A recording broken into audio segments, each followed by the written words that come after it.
हर घर पाठशाला में आप सब बच्चों का स्वागत है। प्यारे बच्चों, आइए आज हम पढ़ते हैं पंडित चंद्रधर शर्मा गुलेरी जी द्वारा लिखित निबंध सुमिरनी के मन के। ये पाठ जो है वो गुलेरी जी द्वारा लिखित है। तो बच्चों, प्रस्तुत पाठ सुमिरनी के मन के। सुमिरनी का अर्थ होता है मोतियों की वह माला जिसे फिराकर पाठ आदि किया जाता है। जिस प्रकार सुमिरनी अर्थात माला के मन के मोती पवित्र और कीमती होते हैं, उसी प्रकार इस पाठ में भी ये 3 निबंध जो हैं, बालक बच गया, घड़ी के पुर्जे और ढीले चुन लो, बहुत ही कीमती रचनाएं हैं। आइए इसका सार करने से पहले इस पाठ को पढ़ते हैं। एक पाठशाला का वार्षिक उत्सव था। मैं भी वहाँ पर बुलाया गया था। वहाँ के प्रधान अध्यापक का एकमात्र पुत्र, जिसकी अवस्था 8 वर्ष की थी, बड़े लाड से नुमाइश में मिस्टर हादी के कोल्हू की तरह दिखाया जा रहा था। उसका मुंह पीला था, आंखें सफ़ेद थी, दृष्टि भूमि से उठती नहीं थी। प्रश्न पूछे जा रहे थे, उनका वह उत्तर दे रहा था। धर्म के 10 लक्षण वह सुना गया, 9 रसों के उदाहरण दे गया। पानी के 4 डिग्री के नीचे शीतता में फैल जाने के कारण और उससे मछलियों की प्राण रक्षा को समझा गया। चंद्र ग्रहण का वैज्ञानिक समाधान दे गया।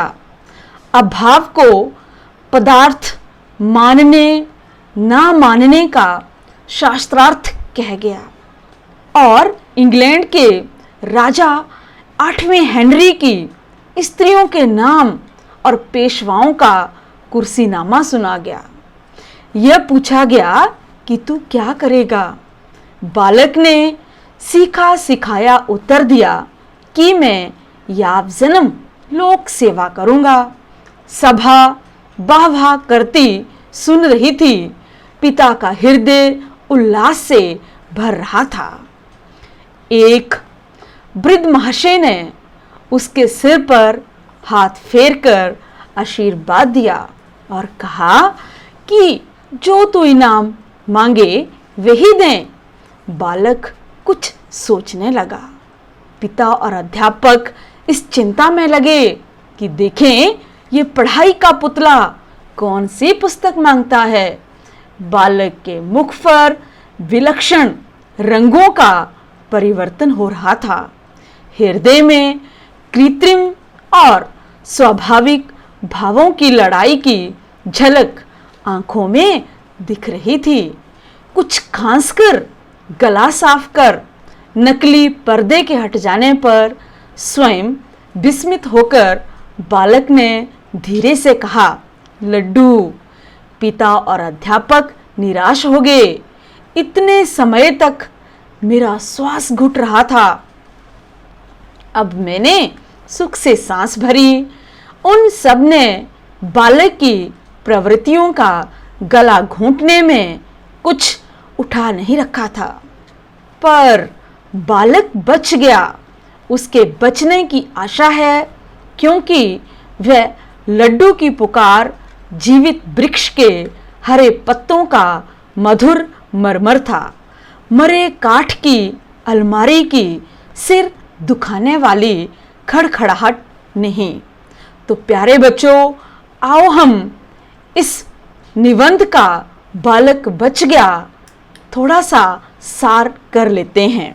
बच्चों, एक स्कूल के वार्षिक कार्यक्रम में लेखक गुलेरी जी को बुलाया गया था।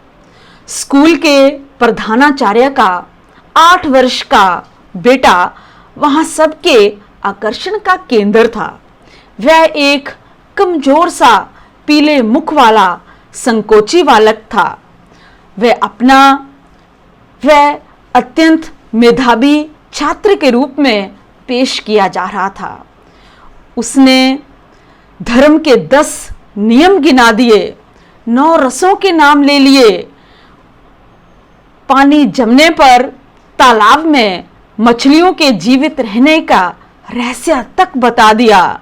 यहाँ तक कि चंद्र ग्रहण लगने का कारण भी स्पष्ट कर दिया। बच्चों, 8 वर्ष का वो बालक इतने सारे प्रश्नों के उत्तर फटाफट दे रहा था। और जब गुलेरी जी, जो इस पाठ के रचयिता हैं, वो वहाँ पर बैठे ये सब सुन रहे थे, तो वो बड़े हैरान हुए, बड़े परेशान हुए और सोचने लगे कि एक 8 वर्ष का बालक जो है वो इन प्रश्नों के उत्तर एकदम से दे रहा है। तो प्यारे बच्चों, ऐसा नहीं था कि वो 8 वर्ष का बालक उन सभी प्रश्नों के उत्तर जानता था।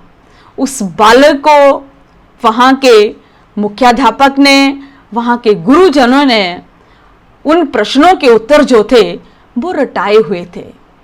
ये देखकर गुलेरी जी बड़े परेशान हुए। बालक के स्वभाव और उम्र के लिहाज से ये सब प्रश्न जो थे वो बनावटी थे, विचित्र थे। बालक की आयु के हिसाब से जब गुलेरी जी ने देखा तो गुलेरी जी मन ही मन सोचने लगे कि ये सारी प्रवृत्तियां जो हैं, ये जो रटंत शिक्षा प्रणाली है, ये बच्चों के लिए अच्छी नहीं है। ये तो बच्चों की सारी प्रवृत्तियों का गला घोंटने वाली है, क्योंकि ये साधारण बच्चे का काम नहीं हो सकता। पर प्यारे बच्चों, जब उस बच्चे से वहां पर बैठे हुए एक वृद्ध ने इनाम के लिए कुछ मांगने को कहा, तो उस बच्चे ने लड्डू मांगे। जब बच्चे ने लड्डू मांगे तो प्यारे बच्चों, गुलेरी जी बहुत खुश हुए और वो फिर मन ही मन सोचने लगे कि अभी भी इस बच्चे का जो अपना स्वभाव है, जो अपनी मन की भावनाएं हैं, वो नष्ट नहीं हुई हैं, क्योंकि ये साधारण बच्चे की ही मांग हो सकती है, इनाम में लड्डू मांगना। पर जब इनाम में उस 8 साल के बच्चे ने लड्डू मांगे, तो बच्चों जो वहाँ के मुख्याध्यापक थे, गुरुजन थे, वो बड़े परेशान हुए। लेकिन गुलेरी जी बहुत खुश हुए, आनंदित हुए।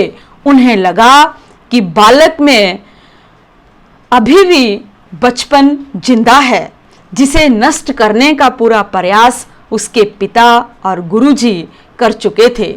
गुलेरी जी के मन ने सुख की सांस ली और सोचा, बालक बच गया, अर्थात बच्चे का बचपन, उसका जीवन पूरी तरह नष्ट होने से बच गया है। गुलेरी जी अस्वाभाविक एवं अनावश्यक बातें बच्चों को रटाने के विरोधी थे और शिक्षा बालक की आयु, आवश्यकता एवं स्वभाव के अनुकूल होनी चाहिए, इस पक्ष में थे। धन्यवाद बच्चों।